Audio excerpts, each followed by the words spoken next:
नमस्कार मित्रांनो, आजची सुंदर कथा माझे आदर्श शिक्षक. एका लग्नाच्या समारंभात शरदला ओळखीचा चेहरा दिसला.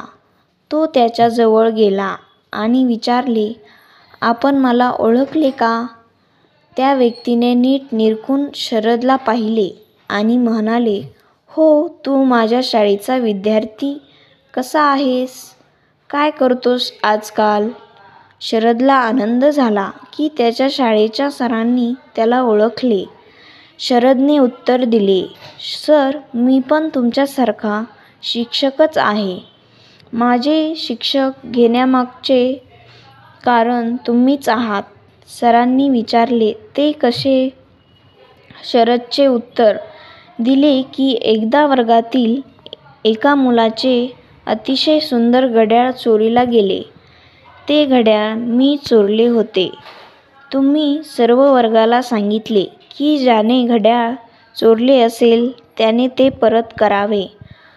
मला घड्याळ परत करायचे होते, पण लाजेने धाडस होत नव्हते. तुम्ही संपूर्ण वर्गाला डोळे मिटून भिंतीकडे तोंड करून उभे राहण्याचा आदेश दिला आणि सर्वांचे खिसे शोधून माझ्या खिशातून घड्याळ काढले आणि माझे नाव न घेता घड्याळ त्यांच्या मालकाला परत केले. या कृत्यामुळे तुम्ही माझी अवहेलना केली नाही, सगळ्यांसमोर माझे नाव उजागर केले नाही. हे बोलताना शरदच्या डोळ्यात पाणी आले.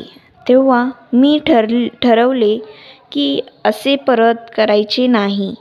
त्या दिवशी मी तुमच्यासारखा शिक्षक होण्याचा निर्णय घेतला. सर शरदकडे पाहत म्हणाले, गोष्ट अशी आहे बेटा, मुलांचे खिसे शोधताना मी सुद्धा डोळे मिटले होते. मला आज कळाले की ते घड्याळ चोरले होते.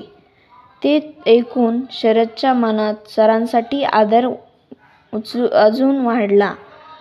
कुठल्याही व्यक्तीचे व्यक्तिमत्व घडवण्यासाठी आईवडिलांचा जेवढा वाटा असतो तेवढाच शिक्षकांचाही असतो. मित्रांनो, व्हिडिओ आवडला असेल तर चॅनलला सबस्क्राईब करा आणि लाईक करा. धन्यवाद. नमस्कार मित्रांनो, आजची सुंदर कथा माझे आदर्श शिक्षक. एका लग्नाच्या समारंभात शरदला ओळखीचा चेहरा दिसला. तो त्याच्याजवळ गेला आणि विचारले, आपण मला ओळखले का? त्या व्यक्तीने नीट निरखून शरदला पाहिले आणि म्हणाले, हो, तू माझ्या शाळेचा विद्यार्थी. कसा आहेस? काय करतोस आजकाल?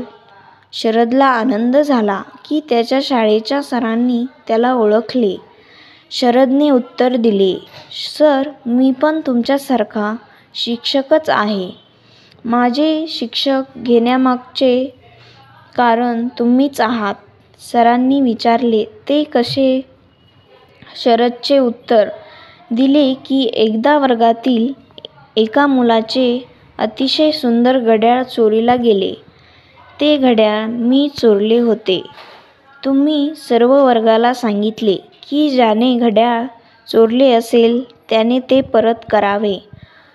मला घड्याळ परत करायचे होते, पण लाजेने धाडस होत नव्हते.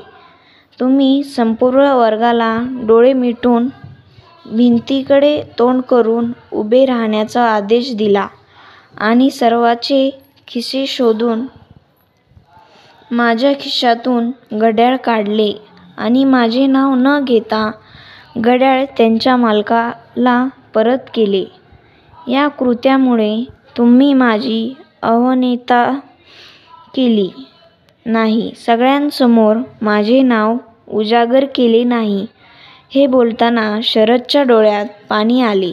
तेव्हा मी ठरवले की असे परत करायचे नाही. त्या दिवशी मी तुमच्यासारखा शिक्षक होण्याचा निर्णय घेतला. सर शरदकडे पाहत म्हणाले, गोष्ट अशी आहे बेटा, मुलांचे खिसे शोधताना मी सुद्धा डोळे मिटले होते. मला आज कळाले की ते घड्याळ चोरले होते. ते ऐकून शरदच्या मनात सरांसाठी आदर अजून वाढला. कुठल्याही व्यक्तीचे व्यक्तिमत्त्व घडवण्यासाठी आईवडिलांचा जेवढा वाटा असतो तेवढाच शिक्षकांचाही असतो. मित्रांनो, व्हिडिओ आवडला असेल तर चॅनलला सबस्क्राईब करा आणि लाईक करा. धन्यवाद. तर मित्रांनो, आजची सुंदर कथा माझे आदर्श